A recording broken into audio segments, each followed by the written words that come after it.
Hi guys, welcome to another one of my YouTube live streams. Today we're going to be reading from my novel Saving Destiny. We'll be reading chapter 21. Just a little update. I'm getting my first author's copy of my other book, Was I Ever Normal, within the next week or two. Shortly after that, it'll be available to the public.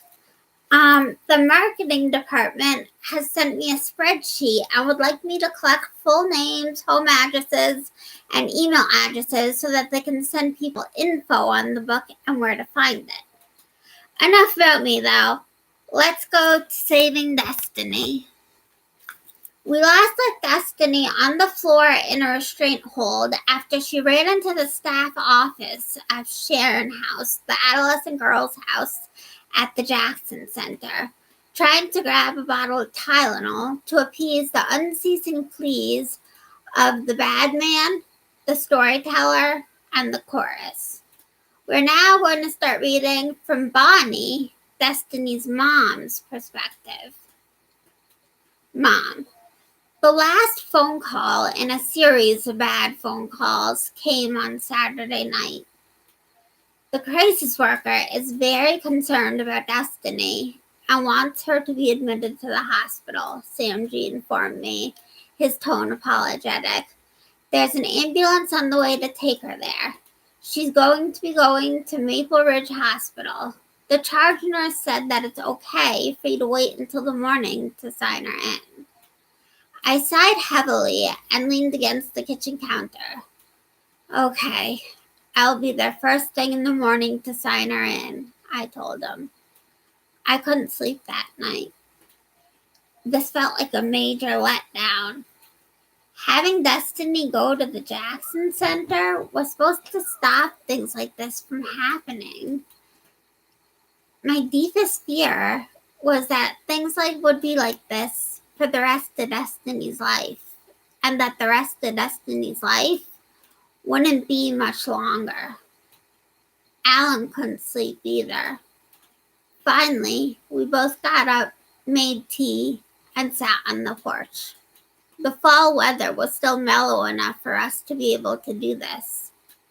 Do you want to come up with me tomorrow morning to sign her in? I asked. I can't do it tomorrow. I need some space, Alan admitted. I'll go up in a day or two. I nodded and rested my head on his shoulder. We sat there in a heavy silence for a while before going back in for a few more hours of restless sleep. I woke up early the next morning, but when I went downstairs, Alan was already sitting in the kitchen nursing a coffee. He poured me a cup and then rubbed my shoulders for a moment. Tell her I love her and that I'll see you really soon, Alan's voice broke off. I promised him that I would and took a deep sip of coffee. Alan had made it just the way I liked it. A splash of 2% milk with 2 Splenda mixed in. When I got in the car to go visit Destiny, I had to take a few deep breaths to steady my hands. On the way, I stopped at the Jackson Center to pick up some clothes for Destiny. I also packed up her drawing and art supplies and put everything in our Hello Kitty backpack. Tell Destiny we say hi, Tara told me. I promised I would. After what seemed like an endless drive, I arrived at Maple Ridge Hospital. I followed the signs toward the adolescent unit and pushed the buzzer at the set of the locked doors. Who is it? Asked a voice on the intercom. My name is Bonnie Higgins. I'm Destiny Higgins' mom. I'm here to sign her in, I explained over the intercom. Someone will be right there, the voice promised. Moments later, there was a beeping sound, and the doors opened. A short, squat nurse with a page boy haircut ushered me through. She led me to the nurse's station. My name is Angie, she introduced herself. I'm going to be Destiny's nurse until 3 p.m. Let me go get the paperwork. She rushed away before I could respond. I looked around the unit. It was in an L shape. There were patient rooms down the hall on the way into the unit, and then there was a nurse's station, and then the hall turned a corner where there were more patient rooms. There were a couple of staff behind the nurse's station, and then a few more staff milling around the hall. Angie reappeared with a big folder that she sat down on the counter of the nurse's station. Destiny's still sleeping. Most of the kids are, she explained to me as she opened up the folder and pulled certain papers out. Here, sign these. Angie slid a few forms over to me along with a pen. I glanced over them. They looked like the basic hospital admission papers, no surprises. I signed them and gave them back. Can I see Destiny while I'm here? I asked Angie. Angie looked taken aback. Well, it's not visiting hours until 5 p.m., she informed me. I know, but I live 2.5 hours away and can't come back at 5 p.m. I just drove all this way. Can't I see her? I tried not to let my voice reveal how desperate I was. Well, no, it's not visiting hours, she repeated. I understand that it's not visiting hours, I explained to her slowly, as if she were mentally disabled. But can't you make an exception? I don't think so. You'll have to come back another time, the nurse insisted. I could see I was getting nowhere. I promised myself I would come back the next day and that I would call Destiny in a few hours to check on how things were going.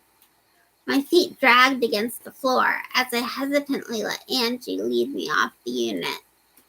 Has a psychiatrist been assigned to her yet? I asked.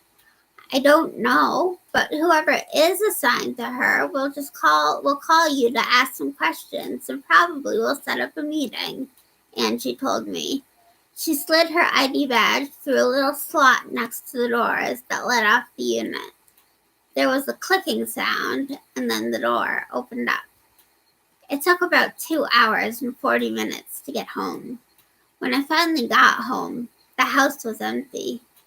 Alan had left for work already. I sat down in my home office and sifted through emails, wrote a few responses, and then mechanically started working on a personal essay that I'd been commissioned to write. I had to stop working after I realized I'd written Destiny's name over and over instead of a sentence. I decided to give her a call. My fingers shook as I plugged in the number that the nurse had given me. Hi, Mom. Destiny's voice sounded shaky.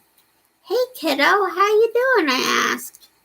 Not so good, Destiny admitted. What's going on? I asked her.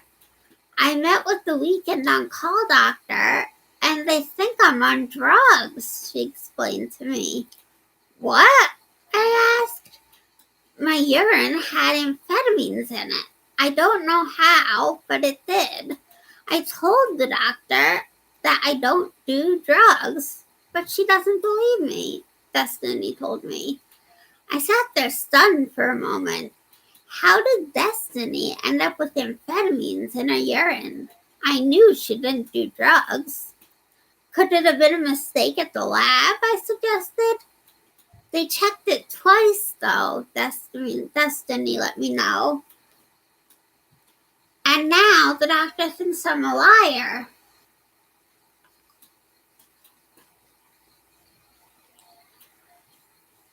But I'm not. I don't know how the amphetamines got there. Inside my head, I thought of the last few days. What could have happened to create amphetamines in her urine?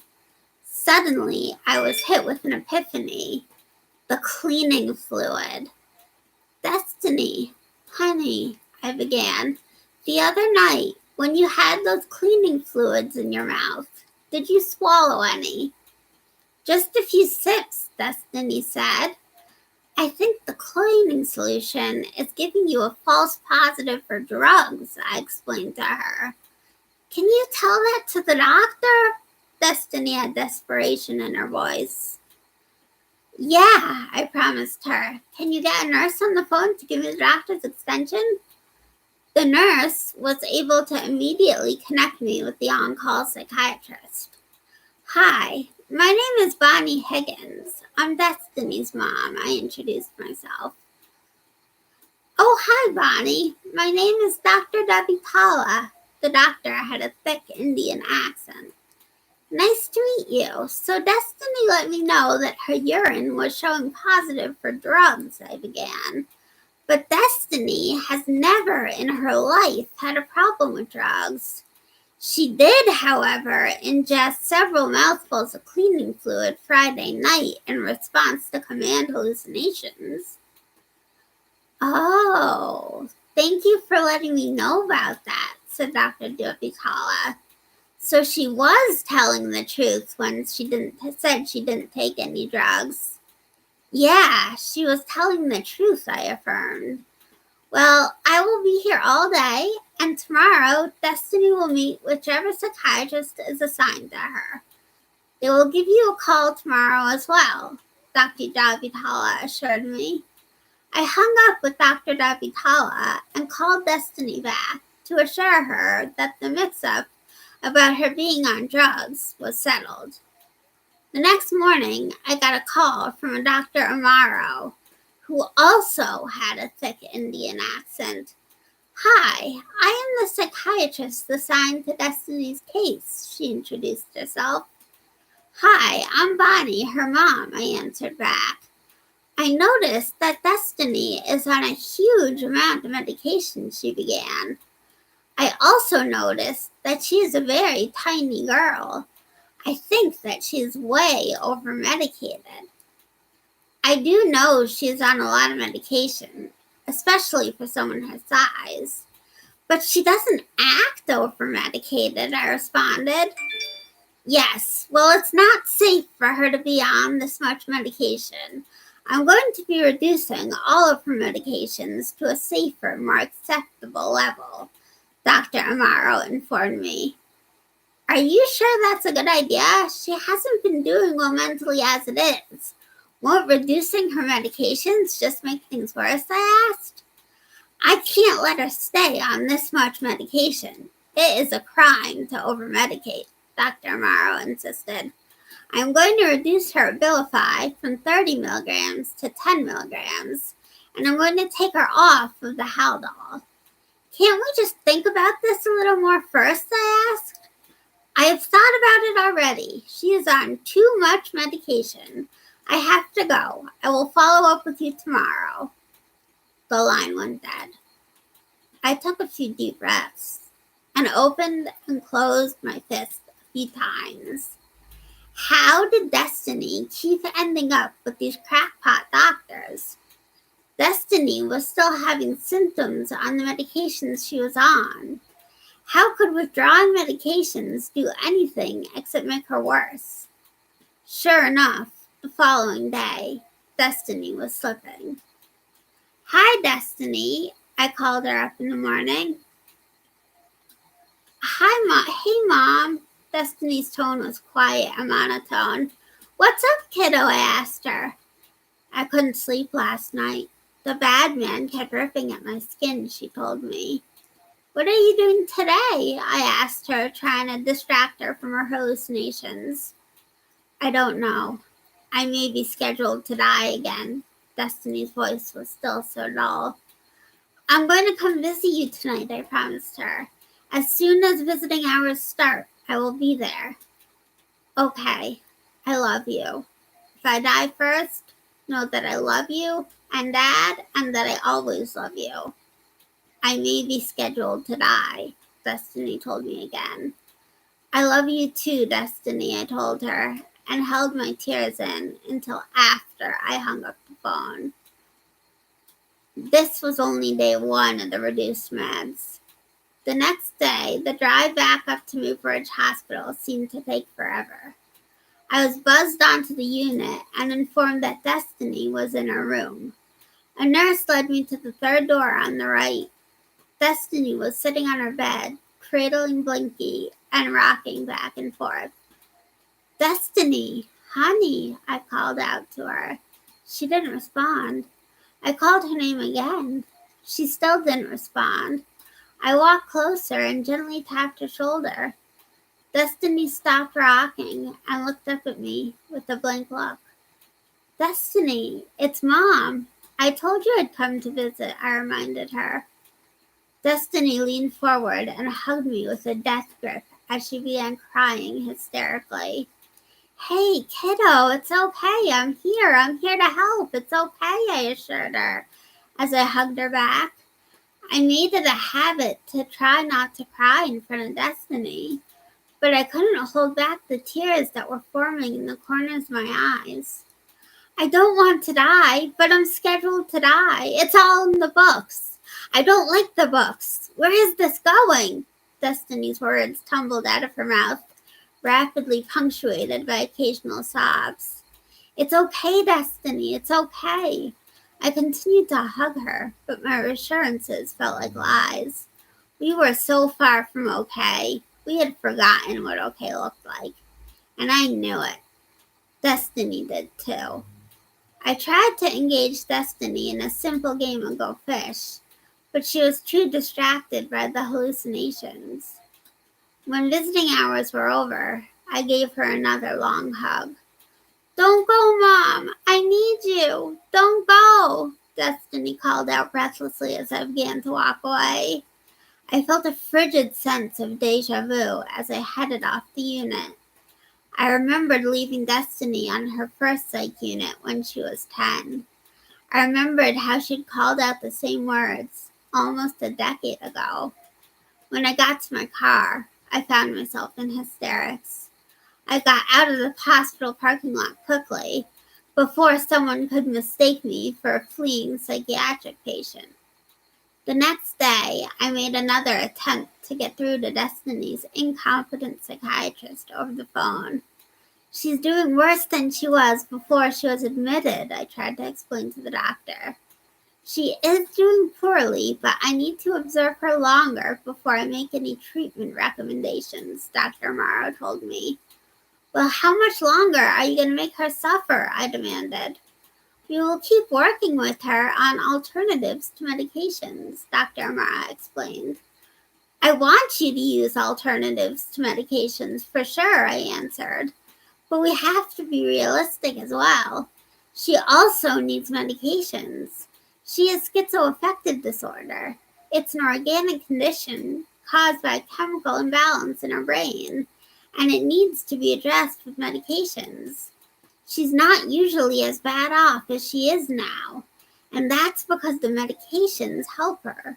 It isn't fair to let her stay in the state she's in now. It's a crime to over-medicate, and I cannot give a 66-pound child the amount of medication that she was on. Please just think about putting her back on the meds, I pleaded. I will think about it, the doctor acquiesced, and then the line went dead.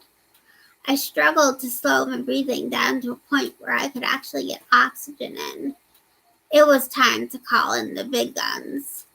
I immediately headed into the den, where Alan was reading a book on the couch. Honey, I need your help, I told him. I explained to him how the doctor was still refusing to restore Destiny's medication, even though Destiny was quite obviously falling apart. I'm going to drive in tomorrow and speak to her in person, Alan promised me. You can come with me. If she doesn't agree to fix Destiny's medication, then we'll have her transferred somewhere, immediately. My throat was too tight to speak. I just nodded and fell against Alan. He rubbed my back. We've come this far. We're not going to give up now. We're going to keep fighting, he swore to me. At the hospital the next day, we decided to see Destiny first. She was in a very similar position to the other day. She was sitting on the bed, arms wrapped around Blinky. Her face held a look of sheer anguish. Hi, Destiny, I tried to smile at her. Destiny looked up at me. Her eyes were brimming with tears. They're going to kill me here, Mom. You have to take me away, she cried. We're not going to let that happen, I promised her. I'm going to talk to the doctor very soon. They're going to fix your medications, and you'll feel a lot better, Alan added. He walked over to her and leaned down to give her a big hug. Destiny hung on like he was her life preserver.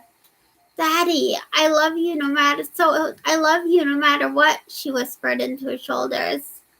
I couldn't remember the last time she'd called him Daddy instead of Dad. I saw Alan's eyes get really wet. Everything's gonna be okay, Alan told her again, but his voice was thick and layered with tears. The grip of his hug tightened ever so slightly. Destiny, look at me, he whispered. Destiny didn't respond. Destiny, honey, look at me, he repeated. Destiny looked up with a shaky, unfocused gaze. You are not alone in this fight. Do you understand that? Mom and I are with you, 100%. Destiny's face remained blank for a long moment, but then she gave a small nod. Alan squeezed her shoulder. That is the end of chapter 21 of Saving Destiny. I hope you guys enjoyed the chapter. If you have any comments, I would love to hear them. Questions, comments, anything like that. Anyone? What did you think of the chapter?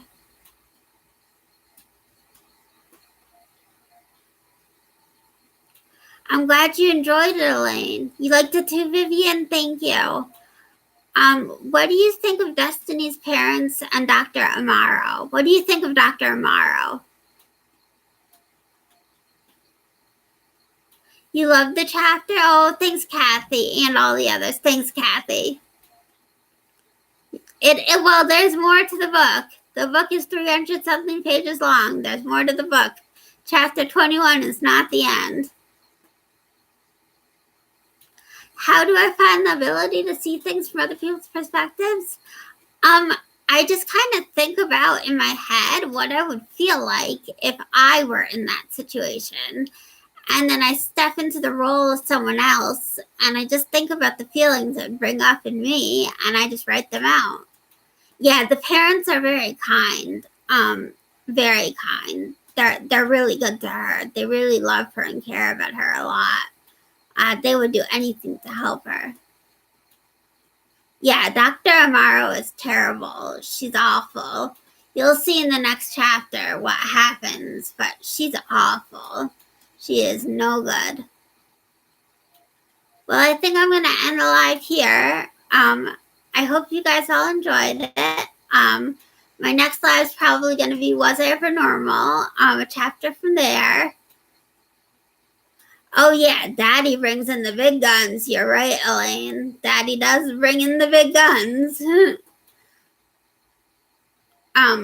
I'll read Was It Ever Normal next, and then another chapter of Saving Destiny. Yeah, she shouldn't be on high doses, but she needs to be on enough to help her. What she was on before was helping her. She was doing great. It wasn't helping her enough, but it was helping her. But that's not a reason to decrease her medications. That's a reason to increase her medications. You would think if she's not doing well with psychosis, you'd want to increase the medications. Because the doctor has no idea of anything about Destiny. Destiny is a very unique person, and the doctor knows nothing about her other than what she just sees at face value. Once her parents know her well and know she does well on her medications, she's just being triggered by the Jackson Center and all their consequence time and rules.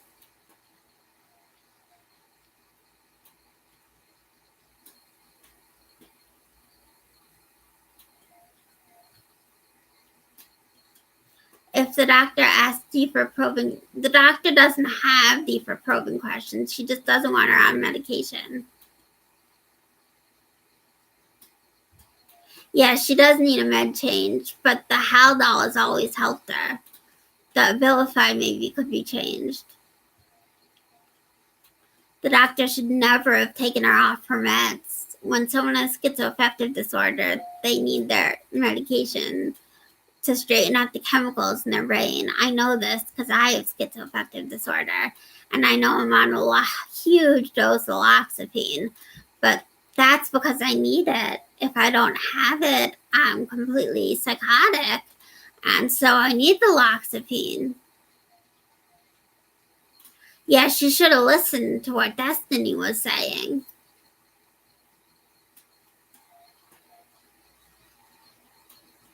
And she should have listened to her parents. I mean, she should have listened to what her parents were saying, because they know her better than some random hospital psychiatrist. Well, I'm going to stop here, but it's really nice to talk to you guys, and I'll see you at my next live. Love y'all. Bye.